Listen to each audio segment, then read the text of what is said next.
Dans l'élan de festivité que nous avons connu, toi et moi, chacun de notre côté, bien sûr, je me suis posé la question de savoir est-ce que dans les 4 coins du monde, on célébrait tous les fêtes de fin d'année. Quand je parle de fêtes de fin d'année, je parle de Noël, de Nouvel An.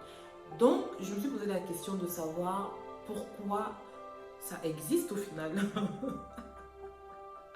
Ma question peut paraître bête, mais derrière cette question, j'ai pu avoir plusieurs informations qui pourront sans doute t'aider à comprendre pourquoi on célèbre les fêtes de fin d'année, Noël, etc.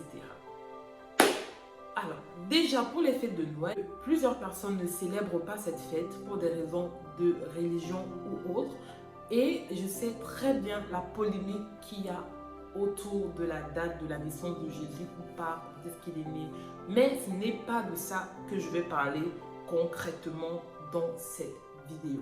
Mais ce qui m'intéresse et que je veux partager avec vous, c'est pourquoi est-ce qu'on célèbre les fêtes de fin d'année et est-ce que tout le monde célèbre cette fête? C'est en me penchant sur cette question que je me suis rendu compte que il y a probablement 4 dates de Nouvel An en fonction des 4 coins du monde. Ça fait plusieurs 4, hein?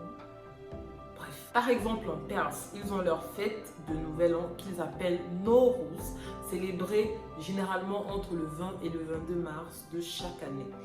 Et après, je pouvais remarquer qu'il y a le Nouvel An chinois. Le Nouvel An chinois se déroule le 21 janvier du moins entre le 21 janvier et le 19 février. Il faut savoir que le Nouvel An chinois, c'est une fête luno-solaire parce que oui, toutes ces fêtes sont reparties à travers les astres. Ce sont les astres qui déterminent la célébration d'une fête ou d'une autre. On poursuit. On a le Nouvel An orthodoxe. Le Nouvel An orthodoxe se célèbre dans 2 pays, l'Ukraine et la Russie. Et ça a effectivement lieu entre le 13 et le 14 janvier de chaque année. Maintenant, vous allez vous poser la question, pourquoi il existe différentes sortes de Nouvel An en fonction des pays? Et cette question, c'est la même question que je me suis posée parce que ça dépend des astres, du soleil, de la lune, et autres. Donc là, c'est encore un autre débat. Mais ce que je veux qu'on retienne dans cette vidéo, c'est justement les éléments qui nous rassemblent. Parce que oui, ce sont les éléments qui nous rassemblent, qui nous font comprendre qu'il faut exactement un temps de fête dans l'année. Le temps de fête est très important. Par exemple, chez moi au Cameroun, je suis originaire du Cameroun, c'est la période de Noël, la période de fête de fin d'année. Franchement, même le plus pauvre met un repas à sa table, tue le poulet, voilà, la fête est belle. C'est une fête qui se célèbre vraiment dans toutes les couches sociales. Et vous avez remarqué que cette tradition aussi se voit en Europe et en Occident. Vous avez vu, ça dépend des dates, comme j'ai pu dire précédemment, mais le concept reste le même. Alors, je vais vous dire dans cette vidéo pourquoi est-ce que le phénomène des temps des fêtes est important dans la vie des hommes dans tous les 4 coins du monde. Je vais énumérer les points communs qui démontrent que le temps des fêtes, c'est un phénomène universel. En premier point, on a le rouge. Le rouge revient dans le Papa Noël occidental, dans le Hadi Firouz de la fête perse, qui se peint le visage en noir. Je pense que ça fait partie de la genèse du blackface. Donc ça, je ferai un autre débat à ce sujet. Mais je m'accroche principalement sur le point de la couleur vestimentaire ou de la couleur qui revient généralement pendant le temps de Noël. C'est la couleur rouge. Dans les poupées russes du Noël orthodoxe et également sur les dragons et sur les figurines du Nouvel An chinois. Le rouge, c'est une couleur qui revient dans toutes les fêtes qui se célèbrent pendant l'année en fonction de différents pays et des différentes traditions. Donc le rouge, pourquoi le rouge revient tout le temps? Le rouge, c'est la couleur de la passion. Ça représente la chaleur et la lumière. Pendant la fête de Noël, on allume généralement des bougies ou on essaie de mettre les guirlandes lumineuses. Donc ces 2 points, chaleur et lumière, reviennent encore dans le deuxième point que je viens de citer, entre autres la bougie et les étoiles lumineuses. Donc en troisième point commun qu'on a dans toutes ces fêtes et dans toutes les façons différentes de célébrer les temps de fête de fin d'année, on retrouve les astres. Oui, ce sont les astres qui déterminent les dates. Ce sont les astres qui déterminent généralement, même pour les musulmans, à quel moment il faut jeûner, à quel moment il faut arrêter de jeûner. Donc, les astres indiquent généralement le pourquoi, le début des dates des fêtes, en fonction du soleil ou de la lune. Je poursuis directement avec le cinquième point qui va vous dire pourquoi les Africains aiment le poulet d'une façon insolite, mais pourquoi est-ce qu'on consomme prioritairement le poulet pendant les fêtes ou pendant les temps de joie en Afrique? Et pas que en Afrique, parce que même en Europe, on consomme beaucoup la dinde. Vous allez voir la dinde de Noël. La dinde de Noël, ça revient toujours. Et le point qui les rapproche, ce sont des animaux à deux pattes.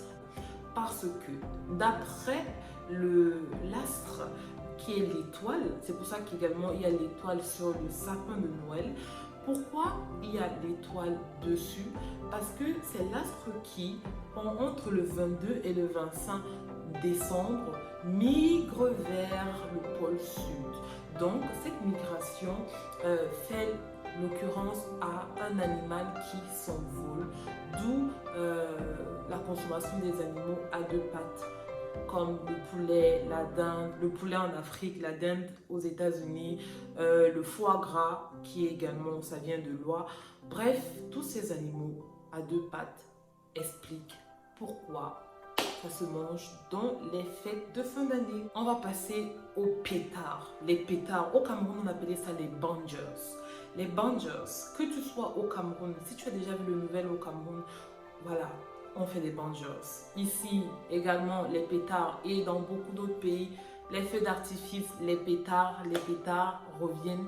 Et les pétards ne reviennent pas seulement dans les nouvelles occidentales, mais dans les autres fêtes également. Et pourquoi on a tous ce point en commun? Parce que d'après la tradition, les pétards et des bangers chassaient les mauvais esprits afin d'entamer la nouvelle année avec un esprit plus serein, plus zen et plus pur. On a également le fait de donner des cadeaux. Donner les cadeaux, c'est récurrent dans toutes les fêtes, mais ça dépend de l'approche. Justement, ce point revient dans toutes les fêtes de fin d'année dans les quatre coins du monde. Donc c'est un symbole. Ce fait de donner apporte l'abondance à celui qui donne, apporte de l'espoir à celui qui reçoit. Et ce sont des points qui n'ont jamais cessé d'exister jusqu'à aujourd'hui. Le fait de donner, par exemple, des cadeaux, des sucreries, le chocolat, les biscuits de Noël, tout ça, ça fait référence à l'abondance et la bénédiction. Et nous pourrons voir un point qui est très pratiqué au Cameroun, les habits des fêtes. Les habits de fête. Oui, ce n'est pas seulement un effet de mode ou un effet de buzz ou un effet de je ne sais pas quoi. Ça vient de très loin parce que ça fait l'occurrence au renouvellement. Vous allez voir en Europe, il y a beaucoup les looks, les couleurs qui reviennent, porter les habits qui ont des couleurs vives, qui ont des couleurs festives. Voilà ce que je voulais partager avec vous dans cette vidéo. Maintenant, vous savez pourquoi on célèbre les fêtes de fin d'année. Au-delà des croyances religieuses ou de quoi que ce soit, j'ai pris des points qui reviennent dans toutes les fêtes de fin d'année, que ce soit chez les musulmans, chez les Indiens, chez les occidentaux, chez les orthodoxes. Il y a ces points qui reviennent sans cesse. Donc, ce sont les points de base et ce sont les points élémentaires qui nous rappellent que le phénomène des fêtes de fin d'année, c'est un phénomène universel. Donc, c'est un moment où vous pouvez passer du temps avec votre famille, partager. Parce que vous avez vu les symboles qui en découlent de ces points communs-là, ça vous fait du bien à vous et à votre esprit et à votre entourage. Je vous souhaite de passer une très belle fin de journée ou bien un bon début de matinée, peu importe à quelle heure vous allez regarder cette vidéo. N'hésitez pas de vous abonner et de cliquer sur la cloche de notification. D'ici là, portez-vous bien, on se dit à bientôt.